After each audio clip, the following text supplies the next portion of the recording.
video is part one of an in-depth series on cost of living, moving to, living in, or traveling in Puerto Vallarta, Mexico, and surrounding areas.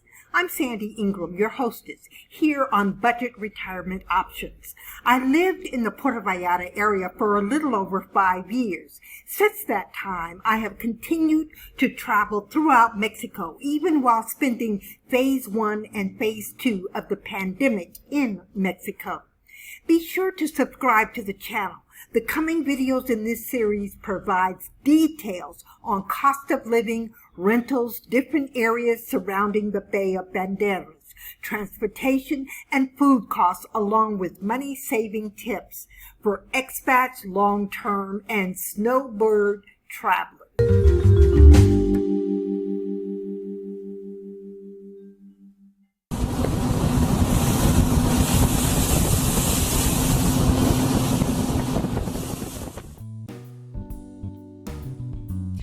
Hi, this is Sandy, and welcome back. Welcome to the lecture, Where to Live and Cost of Living. Let's start with rentals. You may not want to purchase real estate until you've lived in a retirement destination for at least 6 months, or a winter and a summer. Rents in Puerto Vallarta average start at $250 a month, up to about $2,200 a month. That's on the average. Of course, there are much higher rents than $2,200 a month. To find a $250 a month rental, visit the online publication manoamano.com. Now, this is classified information. I don't expect that you will run out and tell everyone what I am sharing with you. This is the locals paper or newspaper, and you will need to be able to read Spanish in order to benefit from all the different rentals that are available for around $250, $300 a month. Now, in many cases, or some cases, you will read that the utilities are included. In other cases, the utilities are not included, and we'll talk about that in this lecture. Now, the rental zones around the Bay of Banderas, which is 62 miles long, from one point from the South Shore to the North Shore is 62 miles long. Now, I always include the Sausalito. I get Sausalito and Sausalito, California mixed up in my mind because I'm from Northern California, and Sausalito reminds me so much of Sayulita. And Sayulita is an expensive little town to live in, but we'll talk about that also. Now, further up from Sayulita is the town called San Francisco. Now, San Francisco interpreted is San Pancho. So we'll talk about the different areas of Puerto Vallarta where you may or may not be interested in retiring. I will show you where the hotspot properties are and where the values are much higher. And know that if you see a place on the map and I don't talk about it, more than likely the rents are much, much lower. Let's start with Jalapa at the south shore of the Bay of Banderas.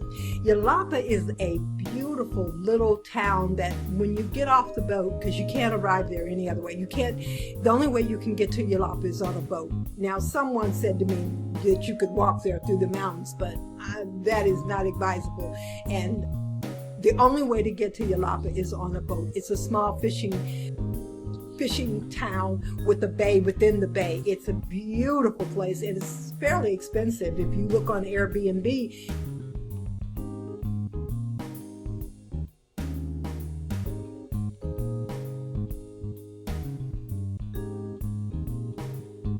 now you can't buy or purchase land in Jalapa. You can only rent it because it's under a certain category of real estate, which does not allow foreigners to purchase or own.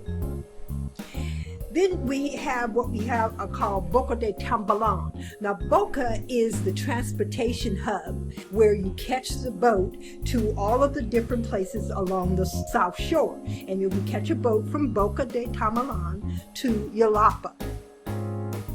Now the next town up is Mismaloya.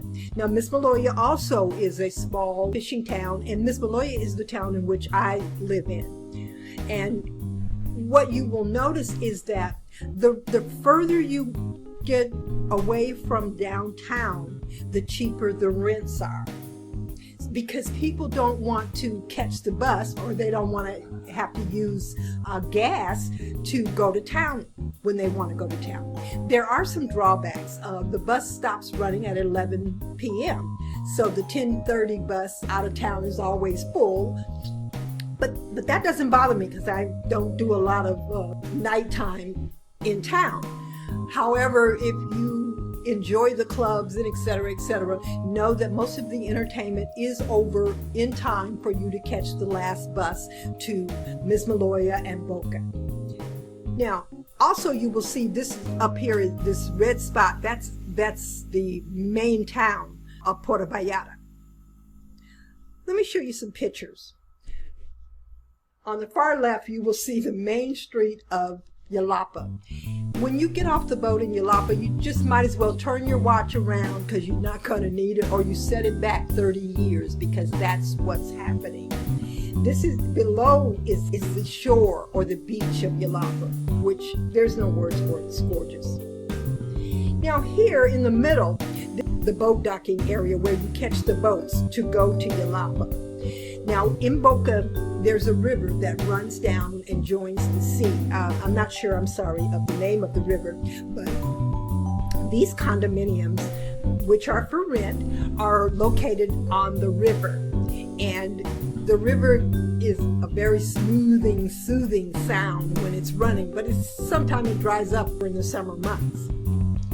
Now this is a boat ride into the middle bottom picture image is a boat ride into Boca. So as you can see, Boca is covered or has 3 mountains on each side, and the environment is jungle-like, and it comes right down to the sea.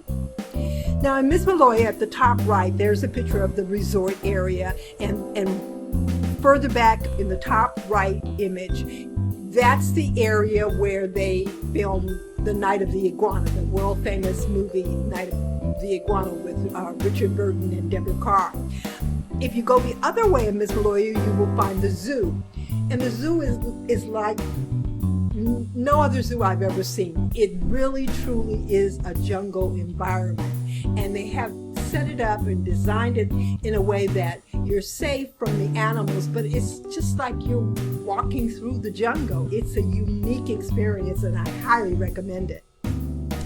Now this area, the image on the bottom at the far right, that is the, what would I call it, the luxury area up on the hill that overlooks Mismaloya. And let's end here, and what I will do is see you in the next lecture, which will be part 2 of cost of living and places to live in Puerto Vallarta area.